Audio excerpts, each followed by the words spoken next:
19 août 1969, un nom familier dans les cercles du baseball se joignait aux Expos, Claude Raymond. 50 ans déjà, M. Raymond, vous allez signer un livre d'or aujourd'hui. Bon Dieu, les années passent. Puis ce qui est extraordinaire, c'est que ça correspond peut-être au renouveau des Expos bientôt. Bien, c'est vraiment une fête, là, 50 ans. Moi, j'y avais pas pensé, mais tout à coup, les gens sont mis à parler de ça. Puis c'est une belle occasion de fêter ce 50e-là.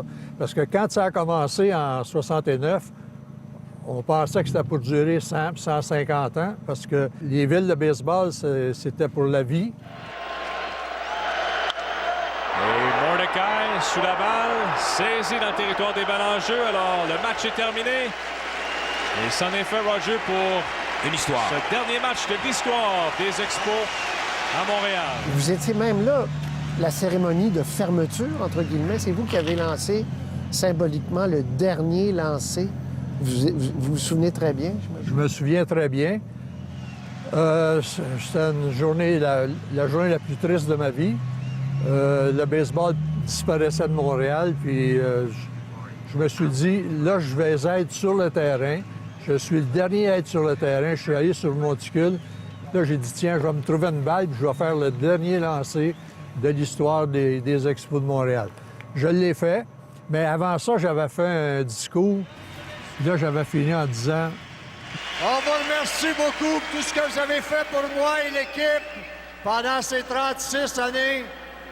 J'espère qu'un jour, on aura un miracle, puis ça reviendra ici. Alors, peut-être que le miracle s'en vient. Il s'en vient, là. Oui. Les gens sont... On a vu M. Bronfman, toute la gang là, qui veulent faire revenir l'équipe. Puis tout le monde est optimiste. On croit que l'équipe de Tampa, ça va fonctionner.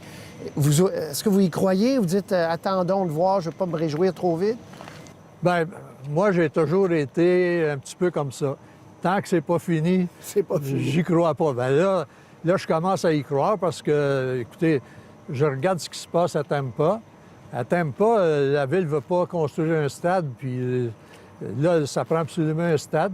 Si le propriétaire se fâche puis il dit, bien, je pars vers Montréal avec mon équipe, ils ne peuvent rien faire.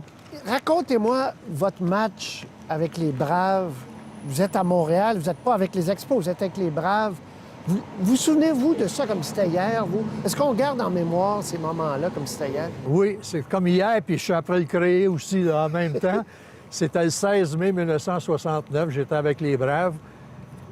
Puis quand... Premier Québécois à jouer dans un match au Québec de la Ligue du baseball majeur, oui. Puis là, quand je suis arrivé au monticule, Claude Mouton, qui était le maître de l'annonceur maison, il dit maintenant de Saint-Jean à Québec, le numéro 36. Il n'a même pas eu le temps d'annoncer mon nom. Là, le monde s'est levé d'un bloc, puis tout le monde m'applaudissait. J'avais jamais eu une ovation comme ça avant. C'était émouvant. Puis moi, j'ai jamais été le genre de gars qui laissait voir ses émotions. Mais croyez-moi ou pas, la balle m'a échappé des doigts. Là, il y a une coupe de lames qui ont coulé un petit peu. Là, mes deux meilleurs chums, Frank Kona et Bob Tillman, le receveur, le premier but, sont venus me voir. Ils ont dit, Frenchie, ça fait longtemps que tu nous dis que tu veux jouer à Montréal. Batte-toi le derrière puis retire-les. Fait qu'on a gagné à 11e manche sur un circuit de Tito Francona. Vous avez une ovation des 20 000 personnes. Encore après le match, une ovation. J'avais jamais eu ça de ma vie, puis là, c'est exceptionnel, là. Bon, après, on sait, vous avez joué avec les Expos quelques années. De ces années-là, là, les belles années, vous retenez quoi? Et qu'est-ce que ça donne à une ville comme Montréal d'avoir un club comme ça, là? C'est une renommée internationale. À tous les jours, on parlait de Montréal au Japon, à Cuba, à Porto Rico, aux États-Unis, à travers le monde. Puis vous, tout jeune, le baseball a fait partie de la vie de quartier. Vous étiez sur le boulevard Gouin. Le baseball, dans les parcs, on joue au baseball à cette époque-là. Est-ce que vous pensez que ça peut revenir? Est-ce que le baseball pour les petits gars, pour les petites filles, devienne le sport qu'on aime et qu'on aime aller voir aussi? Bien, nous, quand on était jeunes, il fallait presque se battre pour avoir un terrain de balle. Puis les premiers arrivés, c'était les premiers servis. On se faisait nos équipes, on tirait là, avec le bâton, puis on s'amusait.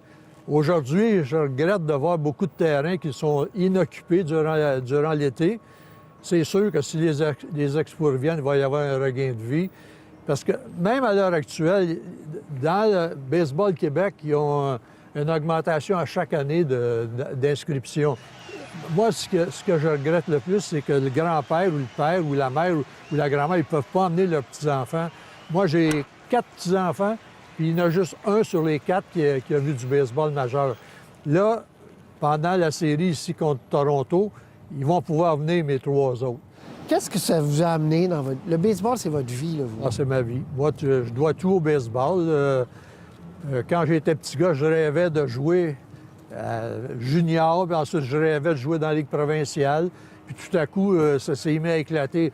J'ai signé, puis là, je graduais tranquillement. Je me suis rendu au baseball majeur. Le baseball majeur me fait voyager à travers le monde. Le baseball majeur m'a tout donné ce que j'ai aujourd'hui. Alors, on verra si ça va revenir, si ça va renaître à Montréal. Espérons. Croiser les doigts. Claude Raymond, c'est un plaisir de vous avoir rencontré. Moi aussi, ça fait plaisir. Merci.